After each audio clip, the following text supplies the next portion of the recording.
Live, this is Rich Lieberman, the Bay Area Media Pulse for Saturday. We're getting close to the end of the year, folks. So I hope you have enjoyed your holiday season. Hope that family is safe and that you're all eating well and doing well and all that. Today's going to be a little bit of a deviation from time.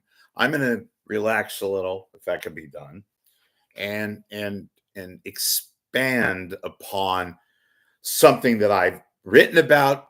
If you read me when I was doing the blog in a written format, and I didn't really and have not really talked about KGO and how big, huge, bigger than a mere radio station was its presence, just absolutely unbelievable.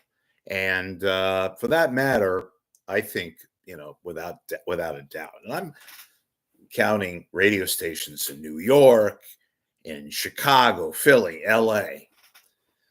KGO radio, the old KGO radio.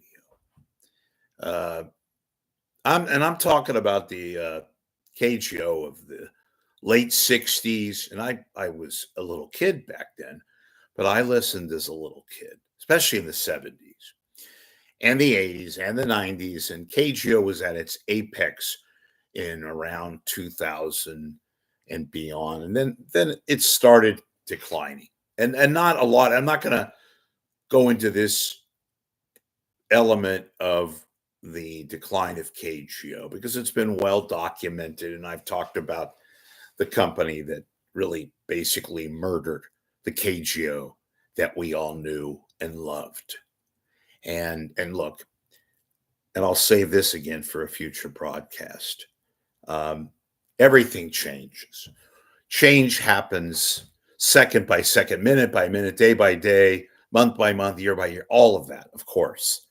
But what KGO accomplished and what KGO did was the very essence of what made it, as many of its contributors, people who worked there for lengthy of times, which they did. Most people didn't leave KGO. Once you started at KGO, it was a family.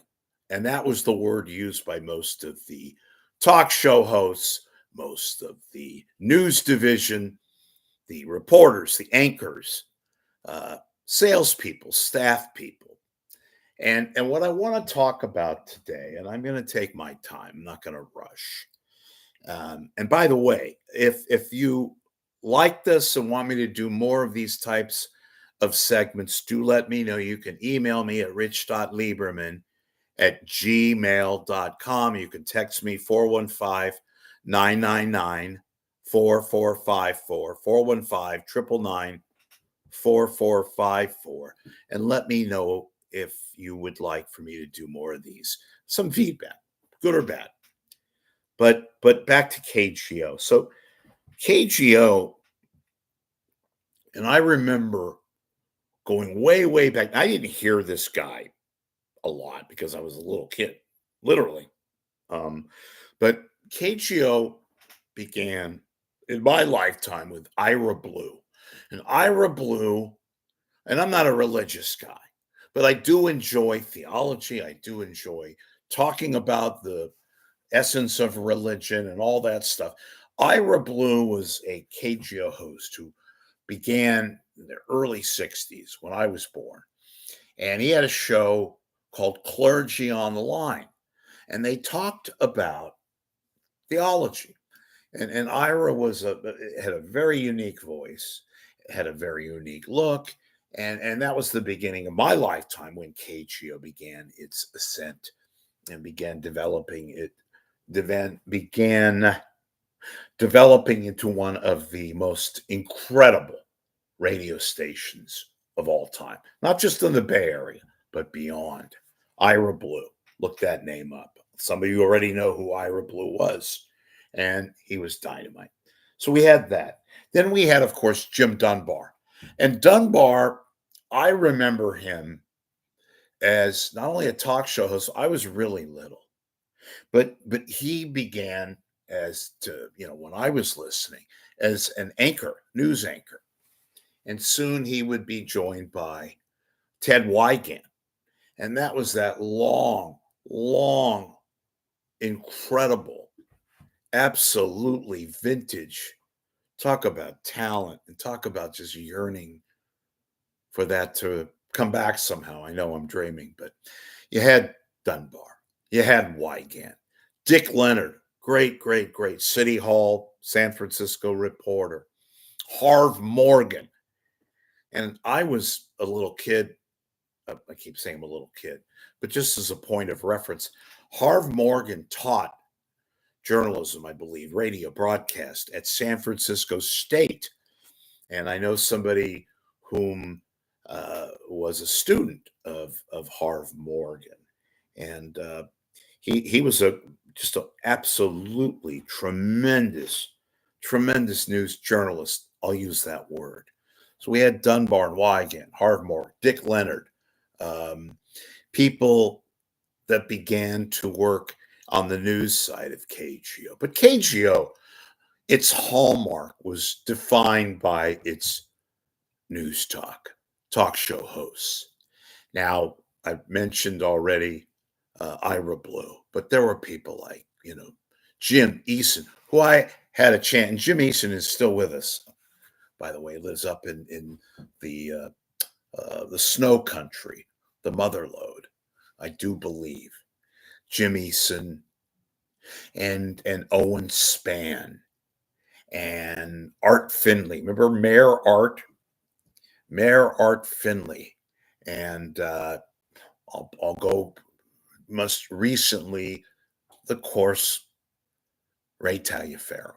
Okay, that was later on, but there were people in between like Bob Trebor, the overnight guy, Al Jazzbo Collins. That's Gazzbbeaux. Al Jazzbo Collins, Noah Griffin. You had these luminaries, and KGO was just dynamite. Through sadness, through triumph, it was basically, as I said, it's in the headline, bigger than a radio station. It was a part of San Francisco Bay Area lore. Politicians wanted to get on KGO, not just for the limelight, of course, but it was huge. It was huge to get on KGO and talk about whatever you wanted to talk about. I forgot to mention Ron Owens. How dare I? Ron Owens came to KGO in the fall of 1975. My God, it's going to be 50 years next fall. And I was one of Ron's first callers. In fact, I remember calling him distinctively on Thanksgiving night in 1975, right? Oh my God. Scary how it's a cliche. It seems like yesterday, really. Well, maybe not yesterday, a few yesterdays.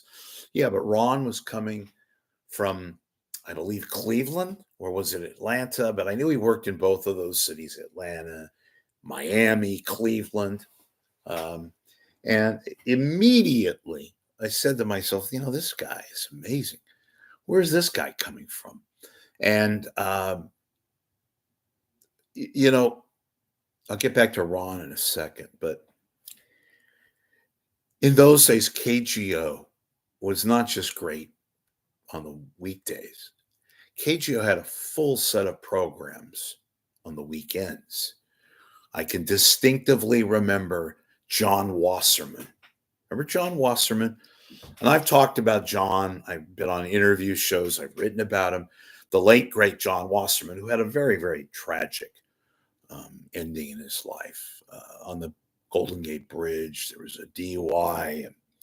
But John Wasserman did a weekend show from 4 to 7 on KGO. He also was the full-time movie critic and arts critic for the Chronicle.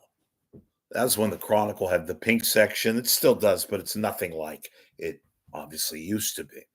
And Wasserman got a job talking about movies and the arts. And he also did some interview shows. You Could Talk News Talk with John Wasserman, 4 to 7. I remember and was he the most popular guy? No, not even close. But especially on a day like today in the Bay Area when it's damp and windy and kind of gray, you would listen from 4 to 7. It was like having this sort of educational uh, class, but it was interesting. It was so damn interesting. And they had their assortment of guests, but it was mostly back and forth news talk, host, caller, and interaction between caller and host. Weekend and the weekday were no different. They had their all stars obviously during the weekdays with Eason and Owen Spann and Ron and Mayor Art Finley and Ray Taliaferro and Bob Trevor and Al Collins.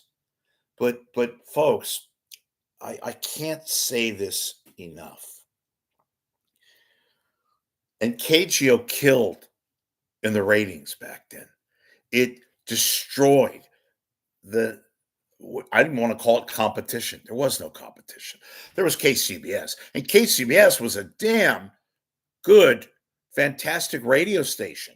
Great reporters. City Hall with Bob Melrose, and people like Barbara Taylor, and Al Hart, and Clancy Cassell, and yes, Dave McElhatton, which goes way, way, way, way, way, way back before McElhatton went from radio, believe it or not, to television. And he did quite well. Everything that you saw and you heard. Those of you who are native San Franciscans, Dave McElhatton was about as good as it got. And it was just a joy to listen to him and Al Hart. Bob Lazich was at KNBR years and years and years ago, then went to KCBS for a brief stint.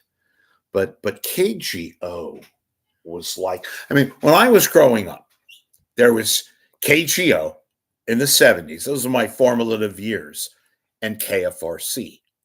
And yes, there was KSAN on the FM side and various rock stations, KFOG, of course. But what I loved about KGO is it was family. That's what many of its employees, talk show hosts, refer to it as family. And anytime you got hired at KGO, you tended to stay. And I mean long, long periods, not just coming and going. It had a very, very high retention rate. Case in point, Ron Owens, who spent, God, over 40 years there. And I didn't even mention a few people, and I'm going to feel guilty, but I forgot to mention people like Bill Wattenberg. Oh, God, would I love to listen to Bill Wattenberg talk about all these fires that have engulfed us these past few years and decades. And Bill Wattenberg was a scientific guy, but he also talked about fires and news talk, Middle East, and all that. And Bill had an opinion. I'm chuckling because you know what? Those of you know Bill Wattenberg and listen to him know what I'm chuckling about. He was funny. He was entertaining. He could be a downright grouch or Grinch, but boy, did he move the needle. I mean, it was an acquired taste, but anyway, loved Bill Wattenberg. Well, Wattenberg, what he'd have to say about all the fires that hit us past decade, and Bill would be damn utterly compelling. Talk about anything but scientific stuff and fires and the whole nuclear thing. Boy, oh boy, did I disagree with Bill Wattenberg, but damn it, did I listen. I know many of you did too. He was just an incredible force. Remember, we're now opening the phones on the west coast of this great country. And he'd give the phone number. And by God, you listened. He didn't have gimmicks and bullshit with sound effects and crap. It was just one and two, one host, two guest or audience interaction. And man, 3 hours went by like 3 minutes. It was so good. It was so genuine. I see a few of you popping up here on YouTube talking about what I'm talking about, KGO. And I say, I can't repeat it enough. People ask me constantly, and I've been on some of these shows. What made KGO? I mean, all radio stations or some, they were cool. Why is KGO so well, folks? And it's going to sound like a cliche. You had to be there. You had to be there. Ron was terrific. Ron Owens. An interview with a politician, an interview with a celebrity, pop culture, politics. God forbid, like we had when I was growing up, Jonestown and the Milk Moscone murders. Some of you on YouTube are chatting right now. Some of the darkest days in the history of not just San Francisco, but the Bay Area was, and it happened back to back. I'll never forget it. I was a junior in high school at Skyline, across the bay. But I loved San Francisco. Who didn't love San Francisco? San Francisco was unique. San Francisco didn't have to berate LA and this, that, and the other. Didn't need to. KGO was a part of that lore too. It was hand in hand. It was part of the culture. It was. Forgive me for doing this all the time. I have this kind of nervous itch, but it was part of the culture. And you had people, you had characters, Quentin Kopp, and you had Mayor Feinstein, who became mayor in the most tragic manner in which, Milk and Moscone were murdered. And it just became a part of the land. It became a part of not just communications, broadcast. It was part of the social scene. That's why I said politicians wanted to get on anybody wanted to get on KGO. Herb Cain talked about KGO. It was part of the communications, situation. KGO radio, Chronicle, for God's sakes. That was when the Chronicle was something. And of course, it was lampooned. I mentioned several times. Those of you who saw the movie, All the President's Men, Ben Bradley, played by the great, great, great Oscar-winning Jason Robards, when he said, "Sell it to the Chronicle or give it to the Chronicle." Chronicle was lampooned, but it was respected. It had great columnists. I'm going off the nadir here. I'm talking about KGO, but KGO was part of the domain, and it was big. And Art Finley, for God's sakes, at night. Art Finley, they called him Mayor Art. And Al Jasbo Collins, and he had a great Al Jasbo Collins was a character. He'd worked in New York, and he worked, his whole shtick was, "I'm broadcasting live from the Silver Grotto," or was it the Purple Grotto? Purple Grotto. Boy, I got a lot of people here on Facebook and talking about Dr. Bill. And I'm going to put, God, I think my word of mouth is getting to a point now. Okay, we've got, who are you? Dean Kendrick. Yeah, Dr. Bill was real. And let's see, The Spy versus Spy. Love Dr. Bill. So did I. Hey, by the way, thank you guys for showing up, because I didn't promote this. Somebody talked to me as I nearly collapsed here. Somebody told me about talking about the old KGO. And, KGO was a part of the city, Spy versus Spy. And Dean Kendrick, you're right on, man. The 415. But it was bigger than the 415. It was San Jose. And you guys out there, correct me if I'm wrong, but I'm not wrong. But when there was an earthquake, right? Everybody turned on KGO. And it was a small earthquake. When we had Loma Prieta, of course, we lost power and all hell broke loose. But everybody would go on KGO. Let's go to Margie in Millbrae. Well, I just heard it, and they take like 20 minutes of calls. And KGO, God darn, okay, got it. KGO is like a sounding board. And people, and you guys on the YouTube chat here will back me up with this.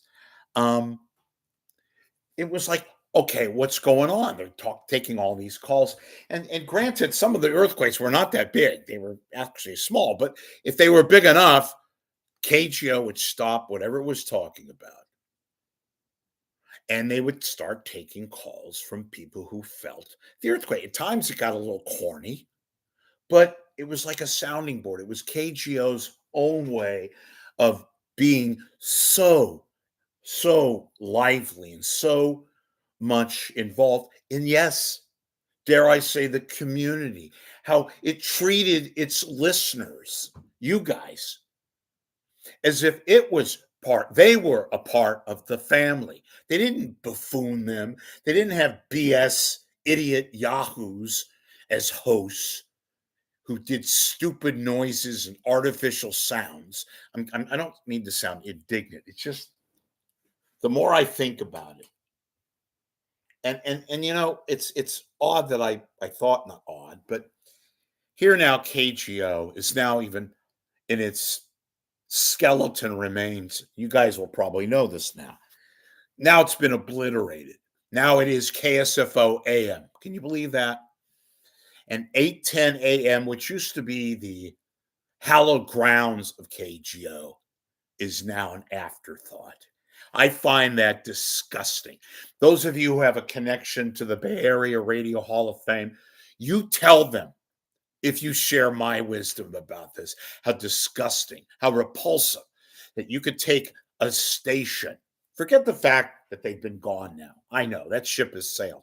I'm talking about the call letters, KGO.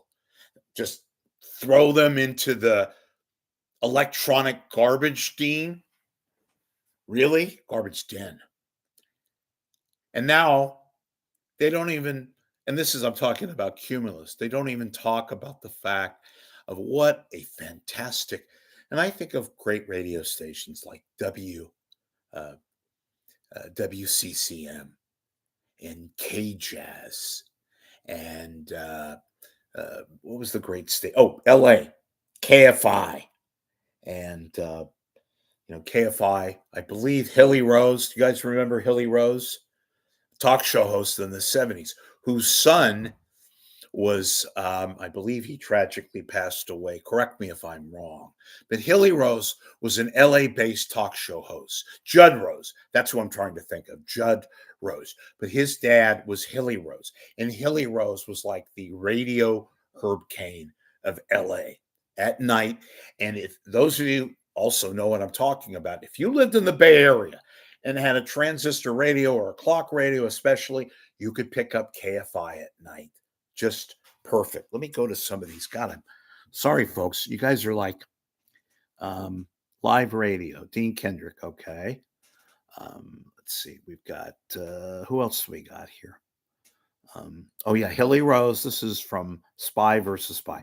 Hilly Rose did a short stint. Let's see. The great Art Bell. That's right. You are right. Art Bell. And I didn't listen much to Art Bell. I heard though he was like, you know, Paul Harvey in terms of just great in a great voice, talk about Area 51. And I think he lived right. You guys, you'll back me up on this. He lived in that area of Las Vegas. Area was an Area 51. And he did this national. Boy, am I branching off from KGO? But you know what? Guess what? There's no time limit. I can talk all I want. You guys, as long as you support me, and I'm talking about now, just take these things off. But we can talk. Nobody's in a hurry. I'm not. And screw the metrics of doing a 15-minute show for once. We're here. It's a little damp outside. I used to have a cup of coffee. It's become consumed me. But yeah, Art Bell. And the guy that replaced Art, but Art Bell was this guy. Yeah, he would talk about UFOs and all these weird things. And he was interesting. Very, very interesting guy. Now we have George Norrie, who I can't listen to. Talk about relics. But you know who I like too, and I'm going to get back to KGO in a second. But since you guys brought it up, um, this guy, Phil Henry. I know you guys probably know Phil Henry. Phil Henry does these voices, and he's a big, or was, he's still around, but I don't think he does radio in LA anymore. But Phil Henry does these great voice. And you want to hear how I'm going to plug YouTube. Just type in Phil Henry. You will laugh your ass off at Phil Henry. And, we used to have that kind of talent in the Bay Area. And we had characters. We had people like Dr. Don. I mentioned KFRC and KGO. And I know you guys will probably talk about this, but I grew up in the 70s, and my Nirvana, guys and gals, was KGO, KFRC, KYA, and I listened to a guy named Stephen Capon. He was a disc jockey. Today they would call him a shock jock, but that's doing a disservice. Stephen Capon was on what was it? That was the FM equivalent of KGO. Not the news talk, but it was a station that was at one time KGO FM. But in any event, he was hysterical. And I always thought Terry McGovern was overrated. And granted, I know Terry McGovern has lots and lots of legacy and homage and retail and all that stuff. But I just found him to be, quite frankly, boring. And I no knock against him, but I guess it will come off as a knock. But let me read. God, I haven't done this in a while. In fact, I've never done it. So maybe word of mouth is again. We got Dean. We've got Spy versus Spy. Let me look at some of the comments here. George Norrie is okay. Yeah, I agree. I don't even think he's okay. That's from Dean Kendrick. And hey, guys, I want to ask you guys something. Oh, yeah, Don Blue. See, my thing with Don Blue, though, Dean, was I just thought he was ordinary. I mean, he had a sense of humor. Yeah, he was a personality and all that. I get all that. But to me, he was just kind of run of the mill. I'm not knocking him. Again, he was good. I just didn't think he was great or anything close to great. I thought, I remember, well, who did I remember? Well, I like Dave Maury on K-Fog, and that was years and years and years ago. And then they stayed along late in the day. But I don't remember a big FM DJ other than McGovern, Steve Capon. Don Blue was okay. Remember the guy? You guys will like this. I'm going to do an impression here. There was a news guy for Doctor. Well, there was for that too. No. Who was there was a new. I'm Gil Har. This is the news. I'm Gil Har. Remember that? I know you guys will remember that. Yeah. Bernie Ward. No comment. I don't want to go down that nest because then trolls are no. So I won't go. I won't comment. Terry is a good man. Well, I thought he was a good man too. I just didn't think he was great. Thank you. Somebody, Spy. I presume you like my and what was his name? Gil Har was the news guy for Don Blue, right? And he would always have this. Good morning. I'm Gil Har, and this is he had some signature broadcast out cue. But that's the news. I'm Gil. I keep doing that because I'm actually entertaining myself right now. Yeah, he was hysterical and a good news guy and great. I thought I had great pipes. This guy, oh my God. All right, so back to KGO. But KGO had Dr. Don, not Dr. Don. Oh, God. Take 3. Or as Paul Harvey would have said, page 4. Remember Paul Harvey? Now, Paul Harvey was a mainstay at KGO. He was not at KGO. He was a part of KGO. Paul Harvey was out of Chicago, right? And he They always played him like 3 times a day. Played him in the morning news, it was like about 8 minutes. Then the noon news when he was like 21 minutes. Remember, you go, Paul Harvey, today we talk about what was taking place last night in New York City. Dateline. And he would go and had a style. You all know his politics were really, really right wing. But he was, we go, 8:21 p.m. the Dakota, John Lennon murdered. John Lennon murdered. Page 2. So he would do style like that. And you can laugh all you want. It was pretty good, Paul Harvey. But Paul Harvey was based out of Chicago. Very vintage radio guy. And he was a part of the KGO, New News. They played him in the morning.